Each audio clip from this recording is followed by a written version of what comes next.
Good afternoon বাচ্চো, সবাই কেমন আছো? তো আজকে আমরা 11তম লেকচার পরমাণুর গঠনের সম্পর্কে আলোচনা করব। গতদিন আমরা রাদারফোর্ড স্ক্যাটারিংয়ের আলফা কণার যে স্ক্যাটারিং, হিলিয়াম গ্যাস থেকে যে আলফা কণার স্ক্যাটারিং, সেই বিষয়ে আমরা একটু জেনেছিলাম। আজকে সেই রাদারফোর্ড স্ক্যাটারিং জানার পর এখন যখন আসলো আর কি বহর, তখন বহর এসে দেখলো যে রাদারফোর্ডে কিছু ত্রুটি আছে। সেই ড্রব্যাক অফ রাদারফোর্ড মডেল, মানে রাদারফোর্ড মডেলের যে সমস্ত ত্রুটি সেগুলো কি কি, এবং সেই ত্রুটিগুলো আর তাদের যুক্তিযুক্ত কোন পয়েন্টগুলো তাদের মানে বোরের সঙ্গে রাদারফোর্ডের কোন পয়েন্টগুলো মিল ছিল আর কোন পয়েন্টগুলো মিল ছিল না, যেগুলো মিল ছিল না সেগুলোকে কিভাবে রেকটিফাই করে বোর তার পরমাণু মডেল সৃষ্টি করলো, মানে সেখান থেকে বলতে গেলে এই ক্লাসটা স্টার্ট। এই ত্রুটি শেষ হলে বোরের হাইপোথিসিস, সেখান থেকে বলতে পরমাণুর যে মেইন বিষয় সেখান থেকে স্টার্ট। এতদিন বা যে ক্লাসগুলো ছিল সেগুলো আর কি পরমাণু শুরু আগে বলতে গেলে পুরোটা ইন্ট্রোডাক্টরি স্পিচ। তো রাদারফোর্ড যেটা বলেছিল, তার আগে আমাদের একটা জিনিস জানতে হবে যে ম্যাক্সওয়েলের একটা তত্ত্ব আছে। তোমরা যখন তড়িৎচুম্বকীয় তরঙ্গ জানবে তখন দেখবে ম্যাক্সওয়েলের তত্ত্ব প্রথমের দিকেই থাকবে যে কোনো তড়িতাহিত কণা মানে কি, যার মধ্যে আধান থাকে, সে ধনাত্মক হোক বা ঋণাত্মক হোক। তাহলে কোনো তড়িতাহিত কণা যখন ত্বরণ নিয়ে চলতে শুরু করে তখন সেই তড়িতাহিত কণা একটা তড়িৎচুম্বকীয় বিকিরণ বা ইলেকট্রোম্যাগনেটিক রেডিয়েশন ইমিট করে। সেটা চলার জন্য ইলেকট্রোম্যাগনেটিক রেডিয়েশন শোষণ করতে পারে বা চলতে গিয়ে নিজের ইলেকট্রোম্যাগনেটিক রেডিয়েশন বিকিরণ করতে পারে। মানে এক কথায় কোনো একটা চার্জ পার্টিকেল যখন অ্যাক্সিলারেট করবে তখন সেখান থেকে electromagnetic radiation produce or absorbed হবে, সে শোষণ হবে বা বিকিরণ হবে। এই ধারণাটাকে কাজে লাগিয়ে আমরা জানলাম যে রাদারফোর্ডের বক্তব্য হচ্ছে কি, যে রাদারফোর্ডের যে দুটো ত্রুটি, মেইনলি দুটো ত্রুটি, একটা হচ্ছে কি আনস্টেবিলিটি, আর একটা হচ্ছে গিয়ে স্পেকট্রাম। আনস্টেবিলিটিটা কি? রাদারফোর্ডের বক্তব্য হচ্ছে গিয়ে পরমাণুর মধ্যে তো ইলেকট্রন থাকে এবং সেই ইলেকট্রনগুলো তো তার কক্ষপথে আবর্তনশীল হয়, যেমন পৃথিবী সূর্যের চারিদিকে আবর্তনশীল হয়। তাহলে একটা নির্দিষ্ট কক্ষপথ, তৃতীয় কক্ষপথে বুধ, শুক্র, পৃথিবী, ঠিক পরমাণুর বিভিন্ন কক্ষপথে ইলেকট্রন রিভলভ করে। সেই ইলেকট্রনগুলো যখন রিভলভ করে তখন ইলেকট্রনগুলির মধ্যে একটা অভিকেন্দ্র বলের সৃষ্টি হয়, অর্থাৎ সেখানে একটা অভিকেন্দ্র বল, দ্যাট মিনস অভিকেন্দ্র ত্বরণ সৃষ্টি হয়। তাহলে ওনার বক্তব্য, ম্যাক্সওয়েলের তত্ত্ব অনুসারে ইলেকট্রন যদি কোনো কক্ষপথে আবর্তনশীল হয় সেখানে তো অভিকেন্দ্র ত্বরণ, দ্যাট মিনস অভিকেন্দ্র বলের সৃষ্টি হয়, অর্থাৎ সেই ইলেকট্রনটি একটা তড়িৎচুম্বকীয় বিকিরণ করে, অর্থাৎ এনার্জি বিকিরণ করে। তাই যদি হয় এনার্জি বিকিরণ করে, তাহলে কিছু সময় পরে, মানে বলতে গেলে কিছু সময় পরে ইলেকট্রনটি তার এনার্জি নির্গত করতে করতে তার এনার্জি হারিয়ে ফেলবে এবং এক সময় তার কেন্দ্রের যে আকর্ষণ বা অভিকেন্দ্র বল, সেন্ট্রিপেটাল ফোর্স, সেই অভিকেন্দ্র বলের জন্য সে কেন্দ্রে এসে স্থায়িত্ব লাভ করবে। কিন্তু সেটা হয় না। এই যে আনস্টেবিলিটি, অস্থায়িত্ব, সেই অস্থায়িত্ব, তার বক্তব্য হচ্ছে যে যদি ইলেকট্রন কোনো পরমাণু চারিদিকে আবর্তনশীল হয় তাহলে আবর্তনশীল হতে হতে এক সময় গিয়ে কেন্দ্রের দিকে পৌঁছে যাবে এবং সেই পৌঁছানোর সময় লাগবে যে 10⁻⁻8 সেকেন্ড বা তারও কম। 10 মানে 1 সেকেন্ডের 1t is equals to 1/10⁸ second, that means 1/8টা শূন্য,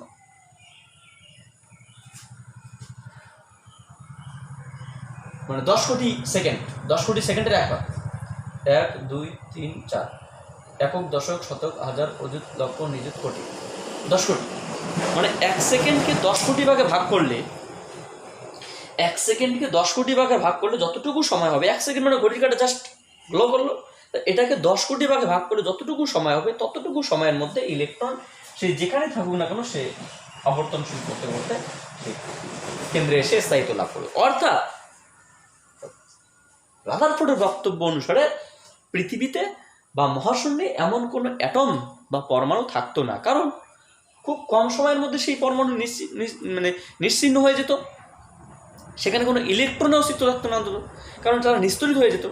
ইলেকট্রনের অস্তিত্ব যদি না থাকে তাহলে লাইট সৃষ্টি হবে না, কারেন্ট চলবে না, আমাদের শরীরে ব্লাড চলবে না, কারণ ব্লাডের মধ্যে ইলেকট্রন রয়েছে, আমাদের শরীর চলবে না, কারণ আমাদের শরীরের মধ্যে বিভিন্ন রকম উপাদান রয়েছে, সেই সমস্ত উপাদানের মধ্যে ইলেকট্রন রয়েছে। মানে এক কথায় বলতে গেলে এভরিথিং আর ডাজ নট ক্রিয়েটেড। সো এটা হচ্ছে কি রাদারফোর্ডের একটা ভুল বক্তব্য। হ্যাঁ, সেখানে ত্বরণ থাকে, সেটাকে অভিকেন্দ্র ত্বরণ থাকা সত্ত্বেও সেটা কি হয়, সেটা কিন্তু ওখানে কেন্দ্রে এসে উপস্থিত হয় না, সেখানে বাইরের দিকে সে আবর্তনশীল হয়। 2 নম্বর বক্তব্য, মানে 2 নম্বর বক্তব্য না, 2 নম্বর ত্রুটি। 2 নম্বর ত্রুটি কি বলছে, যে রাদারফোর্ডের বক্তব্য না, আবার সে ম্যাক্সওয়েল কি বলেছে, যে কোনো তড়িতাহিত কণা বা চার্জ পার্টিকেল যখন অ্যাক্সিলারেট করে তখন সেখান থেকে ইলেকট্রোম্যাগনেটিক রেডিয়েশন ইমিট করে, সে অবজার্ভও করতে পারে, ইমিটও করতে পারে। তাহলে যদি কোনো তড়িতাহিত কণা, দ্যাট মিনস ইলেকট্রন, তার কক্ষপথে আবর্তনশীল হয়, তখন সেই ইলেকট্রনটি অ্যাক্সিলারেট করতে গিয়ে একটা তড়িৎচুম্বকীয় বিকিরণ বা রেডিয়েশন ইমিট করবে, আর সেই রেডিয়েশন কি কন্টিনিউয়াস, কারণ ইলেকট্রন তো কন্টিনিউয়াসলি আবর্তনশীল। পৃথিবী তো সূর্যের চারিদিকে যে 1 সেকেন্ড আজকে আমি রেস্ট নেই, অনেকদিন বললাম আজকে 1 ঘন্টা রেস্ট নেই, এটা তো বলে না। তাহলে সূর্যের চারিদিকে পৃথিবী অনবরত ঘুরতেই আছে। তাহলে ইলেকট্রন তার মহলে বা নিউক্লিয়াসের চারিদিকে অনবরত আবর্তনশীল, আর এই আবর্তনশীল যদি অনবরত তড়িৎচুম্বকীয় তরঙ্গ নির্গত হওয়ার কথা, কিন্তু যখন সেই তড়িৎচুম্বকীয় তরঙ্গ যেখান থেকে যে তড়িৎচুম্বকীয় তরঙ্গ নির্গত হয়, মানে ইলেকট্রন থেকে ইলেকট্রন সার্কুলেট করার জন্য যে এনার্জি রেডিয়েশন নির্গত হয়, সেই এনার্জি রেডিয়েশনকে যখন স্পেকট্রোস্কোপিতে যখন স্পেকট্রা অ্যানালাইজ করা হয়, তখন সেই স্পেকট্রা অ্যানালাইসের মধ্যে দেখা যায় যে তারা নিরবিচ্ছিন্ন নয়, কন্টিনিউয়াস নয়, মানে তার স্পেকট্রামটা কন্টিনিউয়াসলি স্পেকট্রাম হবে তা না। ঠিক আমরা পরবর্তীতে অবশ্য লাইটের যে চ্যাপ্টার আছে তোমার দেখবে স্ক্যাটারিং অ্যান্ড ডিসপারশন, একটা বিচ্ছুরণ বিক্ষেপণ একটা চ্যাপ্টার আছে, সেখানে আমরা দেখবো মেনলি যে স্পেকট্রাম বিষয়টা কিছুটা আমরা জানার চেষ্টা করবো, সেখানে তোমাদের এই বিষয়টা ক্লিয়ার হবে। মানে এখানে ইনি যেটা বলতে চাইছে যে সেখান থেকে যদি তড়িৎচুম্বকীয় তরঙ্গ নির্গত হয় তাহলে সেটা কন্টিনিউয়াসলি একটা স্পেকট্রা তৈরি করার কথা, কিন্তু সেই স্পেকট্রা বলতে গেলে অ্যাকচুয়ালি আমি তোমাকে শর্টলি বলছি, তো যেমন আমার হ্যান্ড ফিঙ্গারের একটা এমিশন রয়েছে, আমার একটা ফিঙ্গারের একটা নির্দিষ্ট একটা ক্যাপচার রয়েছে বলতে গেলে, এই যে একটা কোড রয়েছে, যে কোডটা আর কারোর সঙ্গে মিলবে না, ইউনিক। প্রত্যেকটা মানুষের, প্রত্যেকটা হিউম্যানিটির যে চোখের যে রেটিনার যে গঠনসজ্জা এক একটা ইউনিক, যে কারোর সঙ্গে কারো মিলবে না।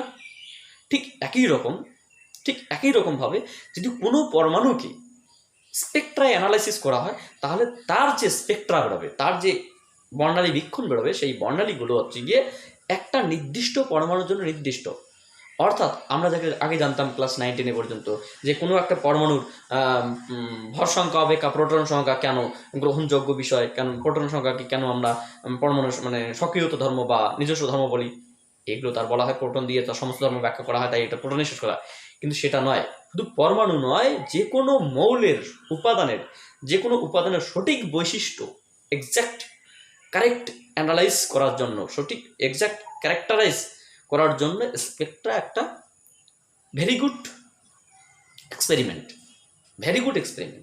সো এখানে যখন স্পেকট্রোস্কোপির সাহায্যে স্পেকট্রা অ্যানালাইজ করা হয়, তখন দেখা গিয়েছে যে এর যে ইলেকট্রোম্যাগনেটিক রেডিয়েশন হয়েছে, সেই ইলেকট্রোম্যাগনেটিক রেডিয়েশনটা কন্টিনিউয়াস নয়, বরং সেটা ব্যান্ড স্পেকট্রা হতে পারে, লাইন স্পেকট্রা বা রেখাবর্ণালী হতে পারে, কোটিবর্ণালী হতে পারে, আর অন্য কিছু হতে পারে, কিন্তু এটা নিরবিচ্ছিন্ন বা কন্টিনিউয়াস নয়। কন্টিনিউয়াসলি, যেমন ইলেকট্রন কন্টিনিউয়াসলি আবর্তনশীল, পৃথিবী সূর্যের চারদিকে কন্টিনিউয়াসলি আবর্তনশীল, তাহলে কন্টিনিউয়াসলি একটা তড়িৎচুম্বকীয় তরঙ্গ নির্গত হওয়ার কথা। তাহলে সেই ঘটনা অনুসারে এটা আবার সেই একই ভুল। 1 নম্বরে উনি বললো যে এতটা সময়ের মধ্যে স্থায়িত্ব লাভ করবে, 2 নম্বরে তিনি আবার এই জিনিসটা ভুল করলেন। এই হচ্ছে গিয়ে ইনার ড্রব্যাকস। কিন্তু রাদারফোর্ড এবং হচ্ছে গিয়ে যেটাকে বলা হয় Bohr scientist Bohr and Rutherford, এই দুজনের মধ্যে কিছু বক্তব্য মিল ছিল। যেমন রাদারফোর্ড অ্যান্ড বোহর ওরা দুজনেই বলেছিল কি, রাদারফোর্ড অ্যান্ড বোহর দুজনেই বলেছিল যে পরমাণুর সমস্ত ভর পরমাণু অতি ক্ষুদ্র স্থানে তথা নিউক্লিয়াসে, মানে পরমাণুর সমস্ত ভর পরমাণুর অতি ক্ষুদ্র স্থানে তথা নিউক্লিয়াসের মধ্যে কেন্দ্রীভূত থাকে। তাহলে দ্য টোটাল মাস, মানে পরমাণুর সমস্ত ভর নিউক্লিয়াস থাকে।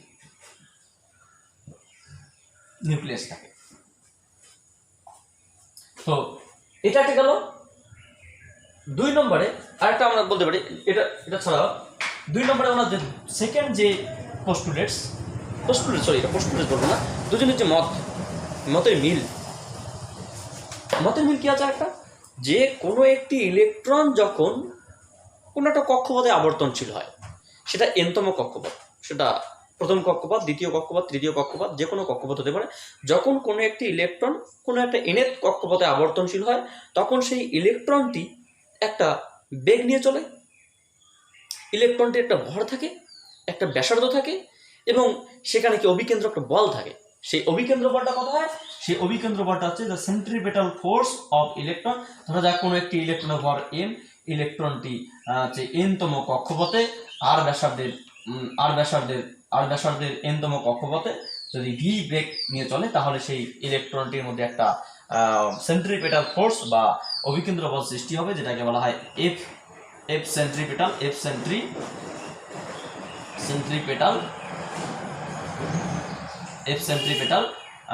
সমান mv²/r, যেটা আমরা জানি mv²/r। nতম কক্ষপথে হলে mvn² আর rn, এটাকে nতম কক্ষপথের ব্যাসার্ধ, nতম কক্ষপথের বেগ বলা হয়। এটা দুজনেই একই বক্তব্য বলেছে। মানে বোহর অ্যান্ড রাদারফোর্ড দুজনেই বলেছিল যে পরমাণুর সমস্ত ভর অতি ক্ষুদ্র স্থানে, অর্থাৎ পরমাণুর নিউক্লিয়াসে কেন্দ্রীভূত থাকে। 2 নম্বর হচ্ছে গিয়ে যে ইলেকট্রনটি যখন তার কক্ষপথে আবর্তনশীল হয়, তখন একটা অভিকেন্দ্র বল বা অভিকেন্দ্র ত্বরণের সৃষ্টি হয়, সেন্ট্রিপেটাল অ্যাক্সিলারেশন, এটাকে বলা সেন্ট্রিপেটাল অ্যাক্সিলারেশন, অভিকেন্দ্র ত্বরণের সৃষ্টি হয়।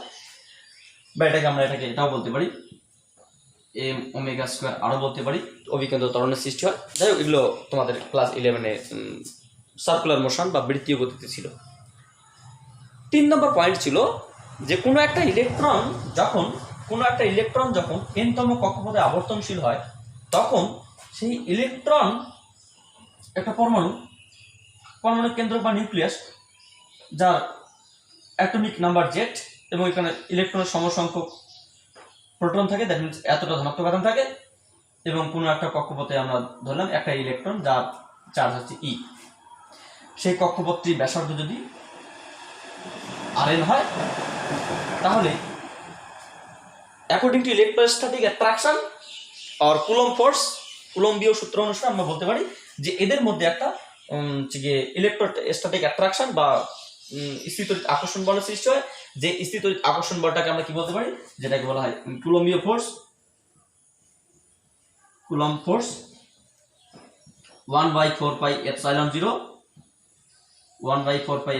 or epsilon naught at vacuum medium or air medium, Z² by ZE into E or Z²/Rn, Rn²। আদান দ্বয়ের গুণফলের সমানুপাত এবং দূরত্বের বর্গের ব্যস্তানুপাত, এটাকে বলে ইনভার্স স্কয়ার ল বা দূরত্বের বিপরীত বর্গের সূত্র বলে, ইনভার্স স্কয়ার ল বা বিপরীত বর্গের সূত্র। এই 3টি পয়েন্টকে ওরা দুজনেই সাপোর্ট করেছে। কিন্তু বোহর এসে বললো রাদারফোর্ডের আরও তো 5টি পয়েন্ট, সেই 5টি পয়েন্টের মধ্যে এসে বললো যে না, হ্যাঁ সব ঠিক আছে, কিন্তু এই 2টি পয়েন্ট দেখছি একটু গড়বড়। কীরকম?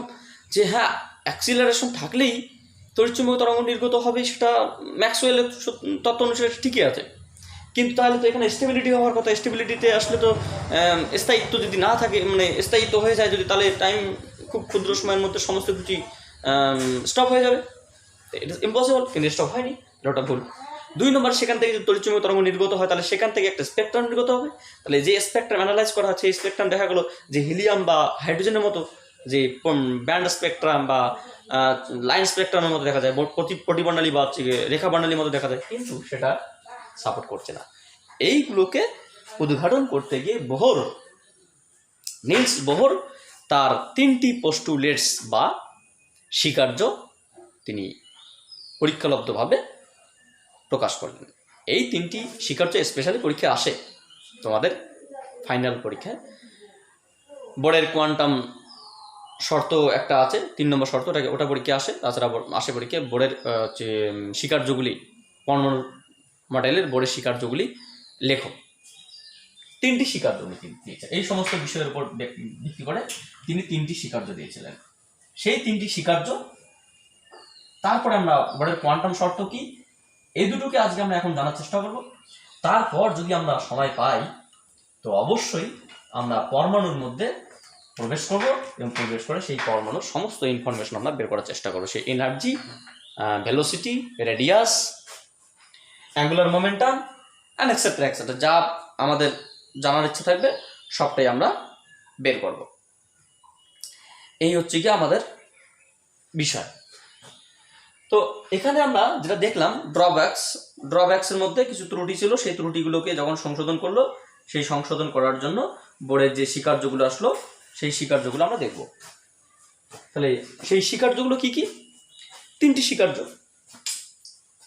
বোর্ডের দ্য পোস্টুলেটস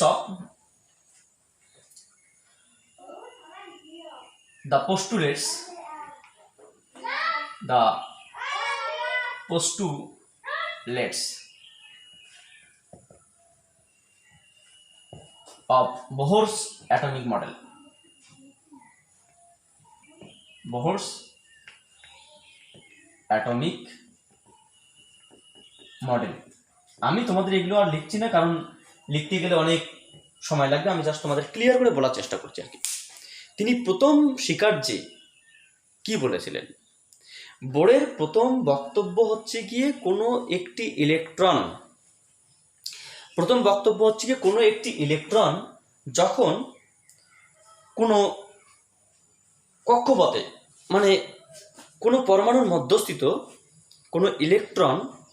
কোনো পরমাণুর মধ্যস্থিত ইলেকট্রন, সে প্রথম কক্ষপথের হতে পারে, দ্বিতীয় কক্ষপথের হতে পারে, এনতম কক্ষপথের হতে পারে, যে কোনো কক্ষপথের কোনো পরমাণুর মধ্যস্থিত কোনো ইলেকট্রন যখন তার নির্দিষ্ট, যখন আবর্তনশীল হয়, ইলেকট্রন যখন আবর্তনশীল হয়, তখন সেই আবর্তনশীল হওয়ার জন্য একটি নির্দিষ্ট এবং অনুমোদিত কক্ষপথ থাকতে হবে, অ্যালাউড অরবিট। কি বললো? মানে এটার মাধ্যমে যে রাদারফোর্ডের যে ত্রুটি, প্রথম ত্রুটিটা এটা রিমুভ হবে। তাহলে কি বলো সেটা জানতে হবে। একটা ত্রুটি রিমুভ হবে, কোনো পরমাণুর মধ্যস্থিত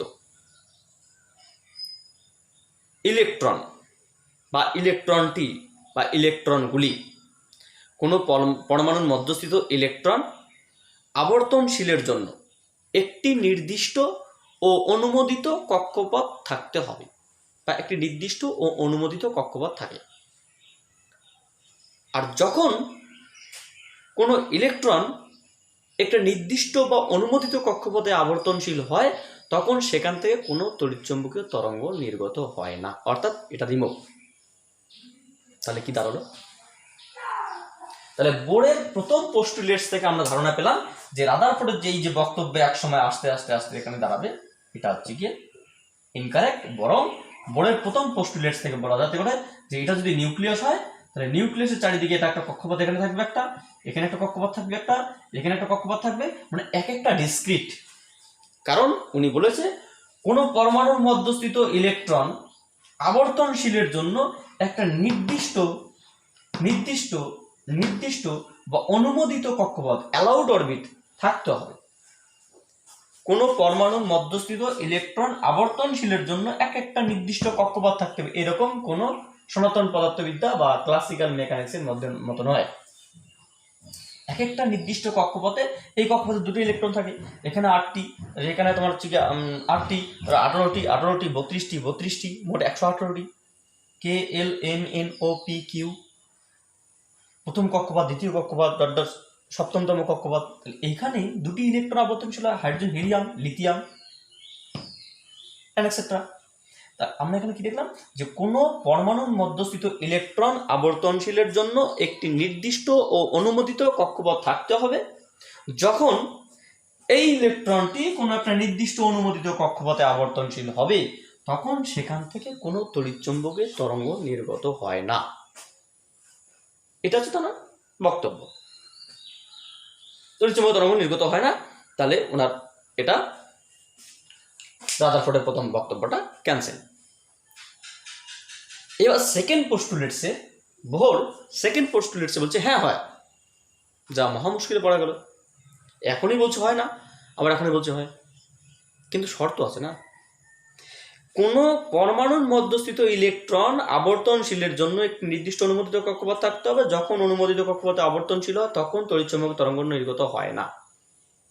পোস্টুলেটস নাম্বার 1। দ্বিতীয় পোস্টুলেটসে বলছে কোনো ইলেকট্রন যখন একটা অনুমোদিত কক্ষপথ থেকে এখান থেকে একটা দ্বিতীয় বক্তব্য থেকে উনি প্রথম বক্তব্যটা থেকে একটা উল্টো, উনি বলছে যে হ্যাঁ হয়, তড়িৎচুম্বক তরঙ্গ নির্গত হয়, কিন্তু কখন? এরকম করে আবর্তনশীল তো হবে না।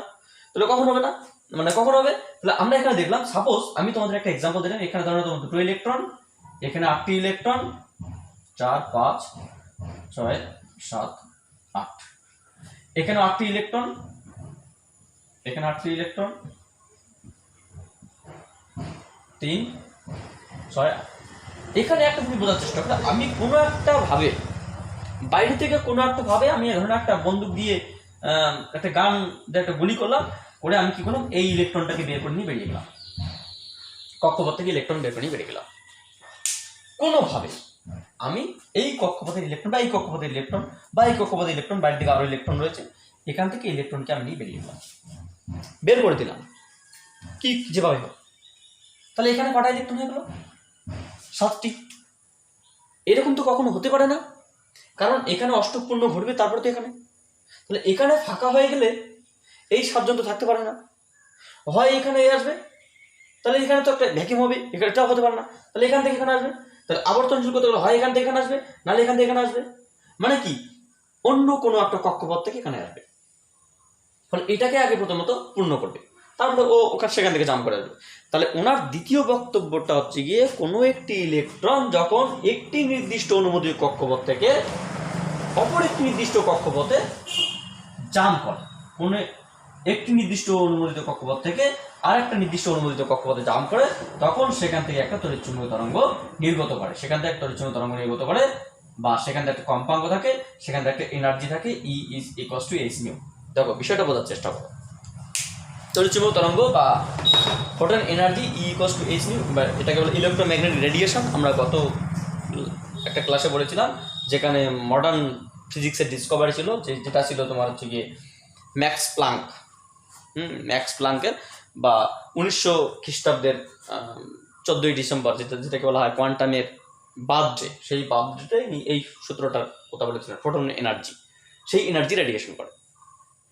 দেখো বিষয়টা কি দাঁড়ালো, যে কোনো একটি ইলেকট্রন যখন, প্রথম বক্তব্যটা হচ্ছে যখন নির্দিষ্ট অনুমোদিত কক্ষপথে আবর্তনশীল হয় তখন কোনো তড়িৎচুম্বক তরঙ্গ নির্গত হয় না। দ্বিতীয় বক্তব্য বলছে হ্যাঁ হয়, কখন? যদি ইলেকট্রনটি একটি নির্দিষ্ট অনুমোদিত কক্ষপথ থেকে আর একটি নির্দিষ্ট অনুমোদিত কক্ষপথে জাম্প করে সংক্রামিত হয়, প্রতিস্থাপিত হয়, লাফায় ঝাঁপায় চলে যায়, তখন সেখান থেকে একটা তড়িৎচুম্বকীয় তরঙ্গ নির্গত হয়। এই তড়িৎচুম্বকীয় তরঙ্গটা কি হবে? এই তড়িৎচুম্বক, স্যার এখান থেকে তড়িৎচুম্বকীয় তরঙ্গ কেন নির্গত হয়? কারণ এই কক্ষপথের ইলেকট্রনের বেগ v1, এই কক্ষপথে ইলেকট্রনের বেগ v2, এই কক্ষপথে ইলেকট্রনের বেগ v3। আমরা যখন পরমাণুর মডেলের ভেতরের দিকে গিয়ে ইলেকট্রনের বেগ বের করব, তখন দেখবো এক একটা কক্ষপথের বেগ এক এক রকম। তাহলে এক একটা কক্ষপথের বেগ যদি এক এক রকম হয়, ইলেকট্রনের ভর তো সবার সমান, তাহলে এক একটা কক্ষপথের বেগ যদি একই রকম হয়, তাহলে এক একটা কক্ষপথের শক্তি এক এক রকম হবে, কাইনেটিক এনার্জি এক রকম হবে, মানে সব শক্তি আলাদা হবে। তাহলে আমরা বলতে পারি যে এই কক্ষপথের এনার্জি আমরা যদি বলি EI, আর এই কক্ষপথের এনার্জি আমরা বলি EF, মানে ইনিশিয়াল এনার্জি, ফাইনাল এনার্জি। তাহলে এখান থেকে এনার্জি এখান থেকে গেল, মানে জাম্প করে ওখানে গেল, তাহলে কি আসবে, যে এনার্জির যে ডিফারেন্স বা EI - EF = এইচ নিউ। আর যদি এখান থেকে এখানে জাম্প করে তাহলে এটা ইএফ মাইনাস ইআই হবে। তাহলে উচ্চতর শক্তি স্তর থেকে নিম্নতর শক্তি স্তর, কোনো একটি ইলেকট্রন যখন উচ্চতর শক্তি স্তর থেকে নিম্নতর শক্তি স্তর সংক্রামিত হয় তখন সেখান থেকে তড়িৎচুম্বক তরঙ্গ নির্গত হয়। যখন নিম্নতর শক্তি স্তর থেকে উচ্চতর শক্তি স্তর সংক্রামিত হয় তখন সেখানে তড়িৎচুম্বক তরঙ্গ শোষণ করে, এরা সংক্রামিত হয়, শোষণ করে। এটা আমরা পরে বিষয়টা আসবো আমরা সেখান থেকে। এখানে অবশ্যই এর উপর বেস করে আমরা দেখব যেটাকে বলা হয় তোমার হচ্ছে গিয়ে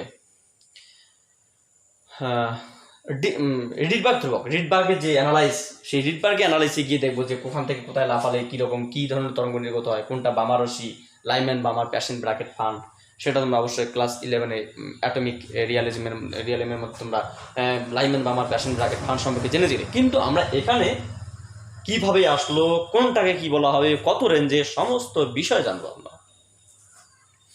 এখানে কি দাঁড়ালো তাহলে সেকেন্ড পোস্টুলেট হচ্ছে একটা থেকে আরেকটা সংক্রামিত হলে সেটা এখান থেকে এখানে হতে পারে, এখান থেকে এখানে হতে পারে, এখান থেকে এখানে গেলে তোমার নির্গত করবে, এখান থেকে এখানে নির্গত মানে শোষণ করবে, সেই একই রকম বিষয়। জাস্ট পার্থক্যটা কি, এনার্জি ডিফারেন্স। তাহলে এনার্জি ডিফারেন্সটা কি হবে, যখন কোনো একটি ইলেকট্রন একটি উচ্চতর শক্তিস্তর বা একটি শক্তিস্তর থেকে একটি অনুমোদিত কক্ষপথ থেকে আরেকটি অনুমোদিত কক্ষপথে সংক্রামিত হয় তখন সেখান থেকে তড়িৎচুম্বক তরঙ্গ নির্গত করে বা শোষণ করে, তখন সেই তড়িৎচুম্বক তরঙ্গের মান কত হবে, সেই তড়িৎচুম্বক তরঙ্গের মান হচ্ছে এইচ নিউ, যেটাকে যার মান কত, যার মান হচ্ছে তোমার E1 difference E2 is equals to h nu. ডিফারেন্সটা কি, E1 যদি বড় হয় তাহলে E1 মাইনাস E2, আর E2 যদি বড় হয় তাহলে এটা দুটো হতে পারে, এটা দুটো কন্ডিশন হতে পারে। একটা হচ্ছে তোমার হচ্ছে কি যখন E1 গ্রেটার দ্যান E2 তখন E1 minus E2 is equals to h new, হ্যাঁ, আর যখন তোমার হচ্ছে কি E2 গ্রেটার দ্যান E1 তখন E2 minus E1 is equals to h new। এটা অনুমোদিত কক্ষপথ, এটা আমরা পরবর্তীতে আসবো। থার্ড পোস্টুলেটস কি বলছো উনি, তাহলে এই ফার্স্ট পোস্টুলেটস এবং সেকেন্ড পোস্টুলেটস থেকে আমরা একটা স্বচ্ছ ধারণা পেলাম যে কোনো ইলেকট্রনগুলি যখন একটা কক্ষপথে আবর্তনশীল হয় তখন সেই ইলেকট্রন আবর্তনশীলের জন্য কোনো রকম তড়িৎচুম্বক তরঙ্গ নির্গত হয় না, আবার হয় সেটা যখন জাম্প করে তাহলে এখান থেকে আমরা তাহলে তড়িৎচুম্বক তরঙ্গ আমরা যদি পরমাণু যে স্পেকট্রাম এখান থেকে স্পেকট্রাম নির্গত হয় সেটা কন্টিনিউয়াস না হলেও এখান থেকে নির্গত হলে একরকম হবে, এখান থেকে নির্গত হলে একরকম হবে, এখান থেকে এখানে আসলে একরকম হবে, তাহলে এক একটা তরঙ্গ দৈর্ঘ্যের সৃষ্টি হবে, এক একটা আলাদা আলাদা হবে, অর্থাৎ কন্টিনিউয়াস নয়। ওনার ওই বক্তব্যটাও খারিজ হয়ে গেল। ওনার বক্তব্য অনুসারে কি মানে কন্টিনিউয়াসলি আবর্তনশীল দ্বারা কন্টিনিউয়াস তড়িৎচুম্বক তরঙ্গ নির্গত হওয়ার কথা, কিন্তু এখানে কন্টিনিউয়াস হবে না, এখান থেকে গেলে একরকম, এখান থেকে গেলে একরকম, এখান থেকে গেলে একরকম, তাহলে বিচ্ছিন্ন, এক একটা স্তরের জন্য এক এক রকম। তাহলে কি ওনার যে সেকেন্ড যে এটা ছিল বক্তব্যটা ছিল, সেকেন্ড না পঞ্চম যে বক্তব্যটা ছিল সেটা ওরা খারিজ হয়ে গেলো। তাহলে এটা বিষয়। 3 নম্বর বক্তব্যে বহর তার 3 নম্বর পোস্টুলেটসে বা 3 নম্বর বক্তব্যে তিনি বলছে যে ইলেকট্রনগুলি আবর্তনের জন্য একটা অনুমোদিত কক্ষপথ থাকার দরকার। সেই অনুমোদিত কক্ষপথের কৌণিক বেগ, মানে যে সমস্ত কক্ষপথের ইলেকট্রনের কৌণিক বেগ h/2π এর পূর্ণ গুণিতক, সেগুলোকে বলা হয় অনুমোদিত কক্ষপথ। অর্থাৎ এটা দিয়ে আমরা বলতে পারি বোরের কোয়ান্টাম শর্ত বা থার্ড পোস্টুলেটস দিয়ে আমরা বলতে পারি যে কোনো একটি ইলেকট্রন কোন বাড়িতে রয়েছে, কোন বাড়িতে মানে তার কোন কক্ষপথে আছে, তাহলে এটা কক্ষপথে থাকার তার স্থান খুঁজে পাওয়ার একটা রাস্তা। যদি এটা nh/2π বলা হয়, n এর মান কি হবে, n এর মান পূর্ণ সংখ্যা। কক্ষপথ কখনো মানে তোমার হাফ হতে পারে না, এটা হচ্ছে তোমার হয় কে এল এম এন, কে এবং এল এর মাঝখানে কোনো কক্ষপথ নেই, হয় এটা হবে না ওটা হবে। তাহলে এখানে কক্ষপথ কখনো তোমার হচ্ছে প্রথম কক্ষপথ না দ্বিতীয় কক্ষপথ, হাফ দের কক্ষপথ বলে কিছু নেই, পূর্ণ কক্ষপথ কখনো মানে ভগ্নাংশ হয় না। তা এটা পূর্ণ হবে। তাহলে পূর্ণ মানে কি, তাহলে বলা যেতে পারে কোনো ইলেকট্রন কোনো একটি ইলেকট্রন যদি কৌণিক ভরবেগ h/2π এর পূর্ণগুণিতক হয় তখন সেটাকে বলা হয় তার হচ্ছে গিয়ে অনুমোদিত কক্ষপথ বা তার হচ্ছে গিয়ে কোয়ান্টাম শর্ত, এটাকে বলা কোয়ান্টাইজড বা তার কোয়ান্টাম শর্ত। এই কোয়ান্টাম শর্তটা আমরা একটু প্রমাণ করার চেষ্টা করব। আছে বইয়ের মধ্যে, আসে না খুব একটা, তবু আমরা চেষ্টা করব। এরপরে আমরা যাব এতে কি বলে যে বোর্ডের আসল যে ঘটনাবলী সেখানে যাবো, যে বোর্ডের মেইন ইনফরমেশনটাতে। আচ্ছা, তাহলে আমরা 3টে পোস্টুলেটস দেখলাম। পোস্টুলেটস নাম্বার 1, একটু ভিডিওটা দেখে আসি কারণ কেটে গেলে মুশকিল। তো পোস্টুলেটস নাম্বার 1, পোস্টুলেটস নাম্বার 2, পোস্টুলেটস নাম্বার 3, এই 3টি হচ্ছে গিয়ে শর্ত তিনি প্রথম বক্তব্য হিসেবে, মানে তার পোস্টুলেটস বা হাইপোথিসিস বক্তব্য হিসেবে বললেন। এরপর ডি ব্রয়, মানে আমরা ডি ব্রগলির হাইপোথিসিস বলি একটা জিনিস, de Broglie hypothesis, de Broglie hypothesis, hypothesis actually এটাকে আমরা বলি ডি ব্রগলি। এই ডি ব্রগলি এই শব্দটা একটা ভুল বলি, আমরা প্রত্যেকে ভুল বলি। ডি ব্রগলি না, এটা হচ্ছে D ব্রয়। This is the France letter. France থেকে প্রথম, ফ্রান্সের, এটা ফ্রান্স বিজ্ঞানী, এটা অ্যাকচুয়ালি নাম ডি ব্রগলি না, এর পুরো নাম হচ্ছে লুইস ভেক্টর, বিজ্ঞানী Luis vector D ব্রয়, Luis vector D ব্রয়। তো হচ্ছে গিয়ে লুইস ভেক্টর ডি ব্রয়, এটাকে ব্রয় বলা হয়, ব্রগলি না, ওরা ব্রগলি বলে দেয়, কোনো অসুবিধা নেই। তো এটা অরিজিনাল নাম হচ্ছে ডি ব্রয়, ডি ব্রয় হাইপোথিসিস বা ডি ব্রয় প্রকল্প। সেই ডি ব্রয় প্রকল্প, ডি ব্রগলির একটা গল্প আছে, সেই গল্পটা এখন বলতে গেলে তো সময়ের বিষয়, তবুও আমি তোমাদের একটু বলছি আর কি, কারণ ডি ব্রয় কি করেছিল, ডি ব্রয়টা অ্যাকচুয়ালি কে? লুইস ভেক্টর ডি ব্রয় অ্যাকচুয়ালি একটা ইতিহাসের স্টুডেন্ট। তার বড় দাদা হচ্ছে গিয়ে ফিজিক্সের মাস্টার্স করতো, বা সেখানে তিনি একটা পিএইচডি পেপার্স নিয়ে পড়াশোনা করতো, মানে পিএইচডি নিয়ে পড়াশোনা করতো। তার বড় ভাই প্রতিদিন তার সেমিনার রুম থেকে আসতো, তার হচ্ছে গিয়ে গাইডারের কাছ থেকে আসতো, এসে তার ছোটো ভাইয়ের কাছে গল্প বলতো, এই জানিস আজকে এটা করেছে, আজকে না জানিস এটা, মানে কম্পাউন্ড ইফেক্ট এটা করেছে, কালকে না এটা করেছিল, মানে ওকে পাগল করে দিয়েছে, ওটাকে মানে এমন করে দিয়েছে ও মানে শুনবে না। তো শুনতে প্রতিদিন এসে বলে বিষয়গুলো বলতে এক সময় ইন্টারেস্টিং, বেশ ভালো জিনিস, মানে ভালো লেগেছে। তো লুই ভেক্টর ডি ব্রয় যখন ভালো লেগেছে তখন অপেক্ষা করতো যে তার দাদা কখন আসবে, এসে আজকে আবার কি জানলো, কি বলবে, মানে খুবই তার শুনতে ভালো লাগতো বা শোনার প্রতি খুবই আগ্রহ ছিল। ইনি 1924 সালে লুই ভেক্টর ডি ব্রয়,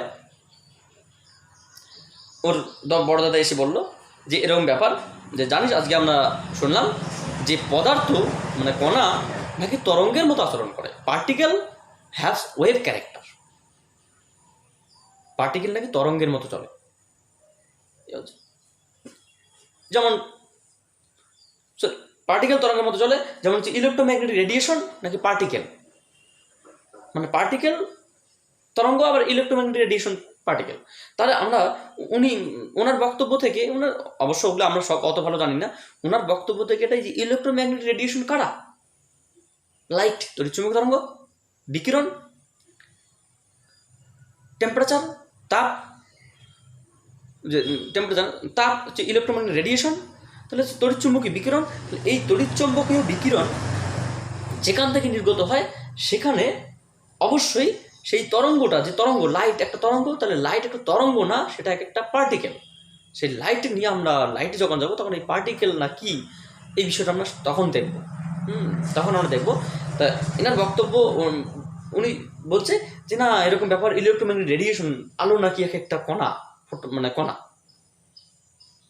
তারপরে উনি বলছে কণা যদি হয় তার তরঙ্গ হচ্ছে, তাহলে এবার উনি বলছে কণা কোনোভাবেই কিছু করতে পারছে না। আজকে এসে বলছে যে এই কণা নাকি তরঙ্গ, কালকে এসে বলছে তরঙ্গ নাকি কণা, গুলিয়ে দিচ্ছে, ওর মাথায় গুলিয়ে দিচ্ছে। তখন ও বললো যে না এটা সবই ঠিক আছে, তোমার একটু বুঝতে ভুল হচ্ছে, যে কণা তরঙ্গ একে অপরের পরিপূরক। তখন তিনি একটা ছোট্ট টাইপে করে, মানে খুবই অল্প লেখার মাধ্যমে তিনি বলল যে পদার্থ তরঙ্গের মতো আচরণ করে, পদার্থ ওয়েভ যেটাকে বলে মানে কণা তরঙ্গের মতো আচরণ করে, যেটা কথা হবে যার হচ্ছে গিয়ে তরঙ্গ যদি আচরণ করে সেই তরঙ্গের তরঙ্গ দৈর্ঘ্য কত হবে, সেই তরঙ্গের তরঙ্গ দৈর্ঘ্য h/p, সেই প্লাঙ্ক কনস্ট্যান্ট বাই। তিনি এটা প্রমাণ করেছিলেন নাকি, এটা এখন তোমাদের এত কিছু বলা সম্ভব না। তিনি দেখেছিলেন যে পদার্থ তরঙ্গের মতো আচরণ করে, সেই তরঙ্গের তরঙ্গ দৈর্ঘ্য হচ্ছে কত, সেই তরঙ্গের তরঙ্গ দৈর্ঘ্য lambda equals to h/p, that means h/mv, সেই পদার্থের বা কণার পার্টিকেলের ভর, ভেলোসিটি, প্লাঙ্ক কনস্ট্যান্ট। তাহলে এটা হচ্ছে তার হাইপোথিসিস, পদার্থ এবং কণা, তাহলে কণা এবং তরঙ্গ একে অপরের পরিপূরক, পদার্থ তরঙ্গের মতো আচরণ করে। ইনি এই বক্তব্যটা বলেন। এই ডি ব্রগলি হাইপোথিসিসের এই বক্তব্যটার উপর বেস করে বোরের কোয়ান্টাম শর্ত বা থার্ড পোস্টুলেটস কিভাবে আসলো, কৌণিক ভরবেগ সমান সমান nh/2π, সেই ঘটনাটা দেখবো, সেই প্রমাণটা আমরা দেখবো যে বোরের থার্ড পোস্টুলেটসটা কি রয়েছে বোরের, এটা হচ্ছে কি। তাহলে আমরা কি বলতে পারি এখানে, বোরস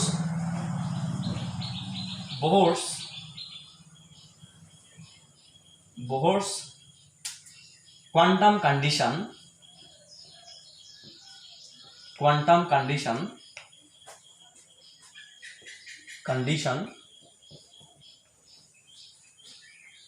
Bohr's quantum condition with the help of de Broglie hypothesis.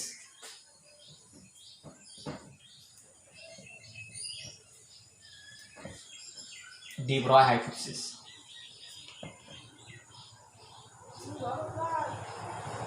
De Broglie প্রকল্প থেকে বোরের কোয়ান্টাম শর্তের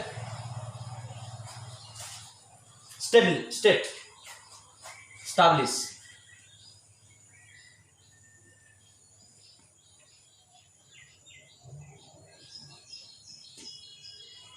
state Bohr quantum condition with the help of de Broglie hypothesis. De ব্রগলির প্রকল্প থেকে বোরের কোয়ান্টাম শর্তটি প্রতিষ্ঠা করা, এটা হচ্ছে বিষয়। এবার এটা করার জন্য আমরা সেই ডি ব্রগলির যে প্রকল্প, সেই প্রকল্পটা একটু দেখব, যে ওনার প্রকল্পটা হচ্ছে মেনলি পদার্থ তরঙ্গের মতো আচরণ করে। ভালো কথা, কিন্তু আমরা এখানে পরমাণু জগতে এটা কীভাবে লাগাবো? ওনার বক্তব্য পদার্থ তরঙ্গের মতো আচরণ করে, তাহলে সে যাই হোক, সেটা আমি একটা পদার্থ, আমি একটা মানুষ, কিন্তু আমি একটা পদার্থ। তার চেয়ার টেবিল এটা একটা পদার্থ, এরা প্রত্যেকটাই বিহাজ আছে waves, particle have wave character. পদার্থের মধ্যে তরঙ্গের নেচার আছে, ভালো কথা। কোনো পার্টিকেলের মধ্যে যদি তরঙ্গের নেচার থাকে, তাহলে সেই তরঙ্গটা দুরূপ হতে পারে। আমরা ক্লাস 11 জেনেছিলাম সুপারপজিশন অফ ওয়েভস, তরঙ্গের উপরিপতন চ্যাপ্টারে, যে পদার্থ যদি তরঙ্গের মতো আচরণ করে, তাহলে সেই পদার্থের তরঙ্গ দুরকম হয়। একটা আছে তোমার স্ট্যান্ডিং ওয়েভস, একটা আছে প্রগ্রেসিভ ওয়েভস। হয়টা হবে স্থানীয় তরঙ্গ, না চল তরঙ্গ। আচ্ছা, তাহলে যদি কোনো পদার্থ যে তরঙ্গ নির্গত করবে, সেই তরঙ্গটা যদি চলতেই থাকে কন্টিনিউয়াসলি, সময়ের সঙ্গে যদি অগ্রসর হতেই থাকে, তাহলে সেটাকে বললাম জড় তরঙ্গ। যদি কোনো একটা স্থানের মধ্যে সীমাবদ্ধ থাকে, তাহলে সেটাকে বললাম না স্থানীয় তরঙ্গ। এই জায়গাটা কিন্তু ইম্পর্টেন্ট, এই যে স্থানীয় তরঙ্গ। অবশ্যই ডি ব্রগলির হাইপোথিসিসে ওনার বক্তব্য যে কোনো একটা পরমাণুর মধ্যস্থিত যে ইলেকট্রন, সাপোজ ধরে না এখানে একটা ইলেকট্রন রয়েছে, এটা পরমাণুর কেন্দ্রক বা নিউক্লিয়াস, এখানে একটা ইলেকট্রন আছে। সেই ইলেকট্রনটি যখন এখানে আবর্তনশীল হবে, তাহলে ইলেকট্রনটির মধ্যে কি, ইলেকট্রন কি, যখন ইলেকট্রনে কি আছে, ওয়েভ ক্যারেক্টার। ইলেকট্রন কি একটা পার্টিকেল, কণা, কারণ ইলেকট্রন ভর আছে। সেই ইলেকট্রনের যদি ভর থাকে, যদি একটা পার্টিকেল হয়, তাহলে এর একটা ওয়েভ ক্যারেক্টার থাকবে। তাহলে এর এই ওয়েভ ক্যারেক্টারটা কি হবে, একটা তরঙ্গ নির্গত করবে। তাহলে সেই তরঙ্গটা আবার ইলেকট্রন এই কক্ষে আবর্তনশীল, তাহলে এখান থেকে যে তরঙ্গ নির্গত হতে পারে, তাহলে তরঙ্গটা এরকম হতে পারে, এরকম হতে পারে। এটা কিন্তু ইনকারেক্ট, কারণ আমরা একটু আগেই বললাম যে কোনো একটি তরঙ্গ যদি 3 ফ্রি স্পেসে কন্টিনিউয়াসলি চলতে থাকে টাইমের সঙ্গে, তাহলে সেটাকে বলা হয় প্রোগ্রেসিভ ওয়েভ। এবং যদি কোনো একটা নির্দিষ্ট স্থানে সীমাবদ্ধ থাকে তাহলে সেটা হবে তোমার স্ট্যান্ডিং ওয়েভ। ডি ব্রগলি বলছে এটা একটা স্থান তরঙ্গের মতো রূপ আচরণ করে, কারণ কি ইলেকট্রনটি পরমাণুর মধ্যেই থাকে। কোনো একটি পরমাণুর মধ্যে কোনো একটি পরমাণুর যে ইলেকট্রন, সেই ইলেকট্রন তো পরমাণু বাইরে বেরিয়ে আসে না, বা পরমাণু কেন্দ্রে গিয়ে পৌঁছায় না। যদি বেরিয়ে আসতো বা কেন্দ্রে গিয়ে পৌঁছতো তাহলে তো রাদারফোর্ড ঠিক আছে, রাদারফোর্ড তো ভুল বলেনি যে এক সময় গিয়ে স্থায়িত্ব লাভ করবে। তাহলে আনস্টেবিলিটিটা যদি আমরা ক্যান্সেল করি তাহলে এখানে ভুল, তাহলে রাদারফোর্ড যদি ভুল হয় তাহলে আমরা বোরের তত্ত্ব বা বোরের ডি ব্রগলি তত্ত্ব অনুসারে আমরা বলতে পারি যে কোনো একটি ইলেকট্রন বা কোনো একটি কণা এখানে যে তরঙ্গটা আচরণ করবে সেই তরঙ্গটা হবে এক একটা পূর্ণ সংখ্যা। অর্থাৎ যদি এখান থেকে চলতে শুরু করে তাহলে সেই কণাটি তরঙ্গটি এখানেই শেষ হবে, এখানেই শেষ হবে, অর্থাৎ এটা তো পূর্ণ। কারণ এখান থেকে যদি এরকমটা যদি হতো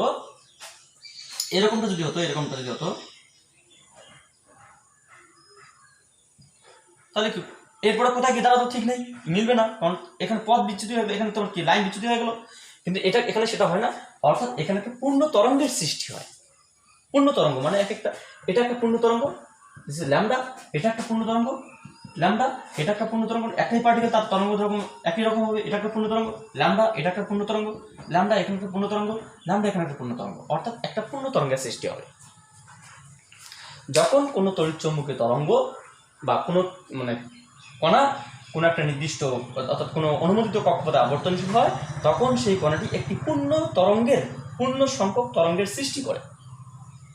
এটা হচ্ছে কি তোমার ডি ব্রগলির বক্তব্য। শুধু তরঙ্গের রূপ থাকলে হবে না, এবং এই বক্তব্যটা পরমাণুর মধ্যে এইভাবে সীমাবদ্ধ, কারণ পরমাণুর মধ্যে ইলেকট্রন থাকে, অর্থাৎ এখানে একটা স্থানীয় তরঙ্গের সৃষ্টি হয়। ভালো কথা, স্থানীয় তরঙ্গের যদি সৃষ্টি হয় তাহলে কন্ডিশনটা কি আসবে?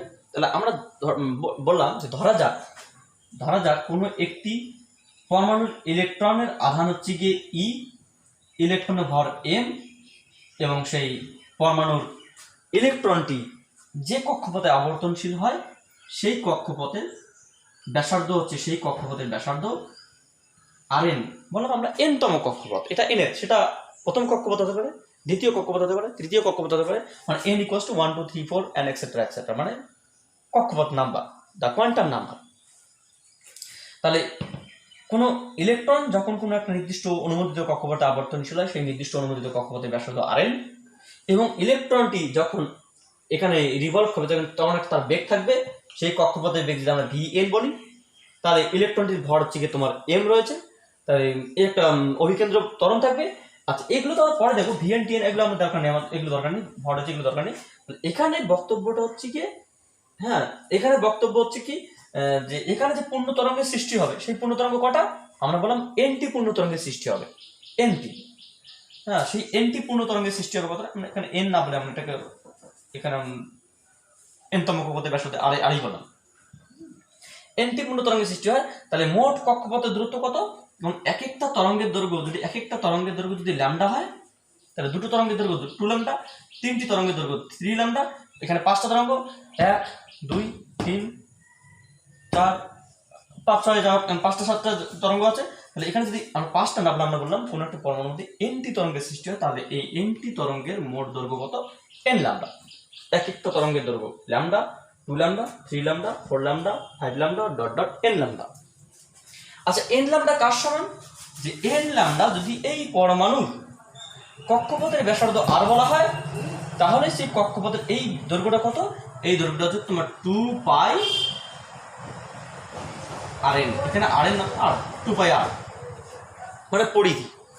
তাহলে কোনো একটা নির্দিষ্ট কক্ষপথের একটা নির্দিষ্ট পরিধি আছে, এবং সেই নির্দিষ্ট পরিধিতে পূর্ণ সংখ্যক তরঙ্গ দৈর্ঘ্যের সৃষ্টি হয়।